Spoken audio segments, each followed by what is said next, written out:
भाई India team में सबसे बड़ी खबर आया कि संजू सैमसन को मौका मिल गया ओडीआई फॉर्मेट के लिए। ओडीआई फॉर्मेट में पता है भाई, ओडीआई फॉर्मेट अफगानिस्तान के खिलाफ जो मैच होने वाला है उसमें संजू सैमसन को मौका मिल गया। यानी कि जिस तरह से T20 फॉर्मेट में तबाही मचाया था, उसके पता चल गया कि इसका ये खिलाड़ी एक चैंपियन खिलाड़ी बनने वाला। भाई ओडीआई फॉर्मेट में कन्फर्म हो गया, संजू सैमसन आपको खेलते नजर आएंगे आने वाले समय में। जो इंडिया वर्सेस अफगानिस्तान के बीच 5-3 ओडीआई में से पहला ओडीआई मैच, इससे कन्फर्म होगा कि आने वाला समय में भाई जिस तरह से संजू सैमसन का परफॉर्मेंस रहा है T20 फॉर्मेट में, इसी तरह से किस तरह से एक्सपीरियंस के साथ, कितनी बेहतरीन के साथ, सबसे अमेजिंग के साथ ये T20 वर्ल्ड कप में 3 के लास्ट में जो परफॉर्मेंस किया, इससे पता चल गया कि भाई संजू सैमसन को मौका मिलना बहुत जरूरी है। आप देखना पड़ेगा सूर्य यादव को मौका मिलता है, यानी कि सुमन गिल की कप्तानी में पहली बार संजू सैमसन को मौका मिलेगा, क्योंकि संजू सैमसन एक बेहतरीन खिलाड़ी है भाई, सबसे बेहतरीन खिलाड़ी। जिस तरह से T20 फॉर्मेट में प्रदर्शन करके दिया है, ये से पता चला कि एक्सपीरियंस बहुत ज़्यादा है भाई। कोई भी ऐसा शॉट गलत नहीं शॉट खेलाता जिससे वो आउट हो जाए भाई। इससे पता चलता है कि संजू सैमसन इसमें आने वाले समय में ओडीआई फॉर्मेट में उसका पोजीशन चेंज 100% हो सकता है। जिस तरह से पता चला रोहित शर्मा, विराट कोहली लंबे समय के बाद इंडिया टीम में वापस हो गए, और उससे ये पता चल गया कि आने वाला समय में भाई सबसे खतरनाक भी हो सकता है। जिस तरह से रोहित शर्मा, विराट कोहली लंबे समय के बाद इंडिया टीम में वापसी होगा, वापसी होने के बाद भी संजू सैमसन को कन्फर्म मौका मिल रहा है भाई, क्योंकि संजू सैमसन से देखा गया है भाई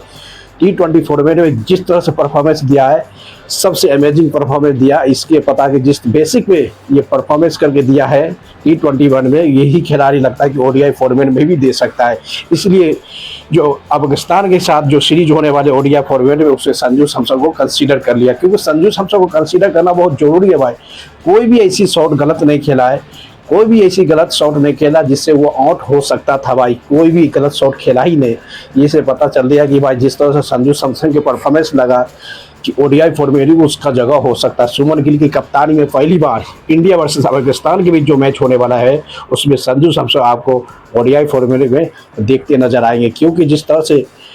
T20 फॉर्मेट में भाई कोई भी ऐसी गलत शॉट नहीं खेला जो आउट हो सकता है। सोच समझ की, डेडिकेशन से, अमेजिंग से खेलने के लायक होगा। तो इसी से पता चलता है कि आने वाले समय में, अभी 2 साल है, 2 साल में इंडिया की एक अच्छी से अच्छी 2 या 3 बल्लेबाज को तैयार कर सकता है 2027 वर्ल्ड कप के लिए। क्योंकि जिस तरह से इंडिया टीम में अभी भी बहुत बड़ा खेल भाई, रोहित शर्मा पे डाउट है, यशस्वी जायसवाल में डाउट है, किसको खिलाएगा, क्या खिलाएगा, तो लास्ट मोमेंट में इंडिया के साथ बहुत कुछ हो सकता है। इसलिए अभी भी 2027 से पहले T20 वर्ल्ड कप में जिस तरह से इंडिया ने एक 1 साइड मैच जिताया है, लगता है कि इसी तरह से सुमन गिल के कप्तानी में 2027 वर्ल्ड में अभी से स्टार्ट कर दिया है ओडीआई फॉर्मेट का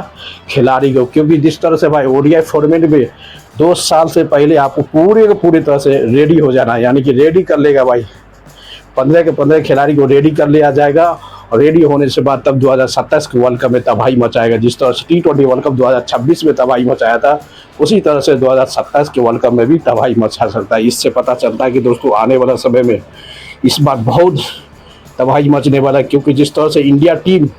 T20 फॉर्मेट में 1 साइड में जिताया है, कहीं भी कोई भी टीम इसके टक्कर में नहीं था, कोई भी टीम इसके टक्कर में नहीं था। इससे पता चलता है कि भाई पूरे तरह से तबाही मचाने वाला है 2027 के वर्ल्ड कप में। इसलिए दो सूर्य यादव, तिलक वर्मा एंड संजू सैमसन, ये 3 खिलाड़ी को पूरे तरह से 2 साल से पहले तैयारी कर लिया जाएगा 2027 वर्ल्ड कप के लिए, क्योंकि ये खिलाड़ी पूरे जिम्मेदारी के साथ में भी ओडीआई फॉर्मेट में कंसीडर कर सकता है। देखना पड़ेगा सुमन गिल की कप्तानी में, क्योंकि दोस्तों लास्ट मोमेंट में हो सकता है कि Virat Kohli, Rohit Sharma back to back flop हो गया तो यशस्वी जायसवाल को मौका दे सकता है, क्योंकि वो रिस्क नहीं ले सकता भाई। जिस तरह से भाई आपको पता है संजू सैमसन को लास्ट मोमेंट में पूरे के पूरे लग रहा कि ये खिलाड़ी पूरे तरह से बाहर हो जाएगा, तो लास्ट मोमेंट में काम दिया, काम देने के बाद एक अच्छी प्रदर्शन करी। इसी से किसी हिसाब से लक बाई चांस भाई रोहित शर्मा फ्लॉप हो गया ओडीआई फॉर्मेट में, तो उसके जगह पे कंफर्म कर दिया जाएगा भाई, कन्फर्म कर दिया गया यशस्वी जायसवाल को तैयार कर दिया जाएगा ओडीआई फॉर्मेट ओपनिंग के लिए। अब देखना पड़ेगा कि ओडीआई फॉर्मेट 2027 वर्ल्ड कप 1 साल बाकी है, 1 साल में आपको बेहतरीन से बेहतरीन 11 को खिलाड़ी को तैयार करना पड़ेगा इस चैंपियन खेलने के लिए। क्योंकि जिस तरह से इंडिया की परफॉर्मेंस देखा जाए भाई, इंडिया के परफॉर्मेंस के हिसाब से देखा जाए तो इंडिया जिस तरह से T20 वर्ल्ड कप में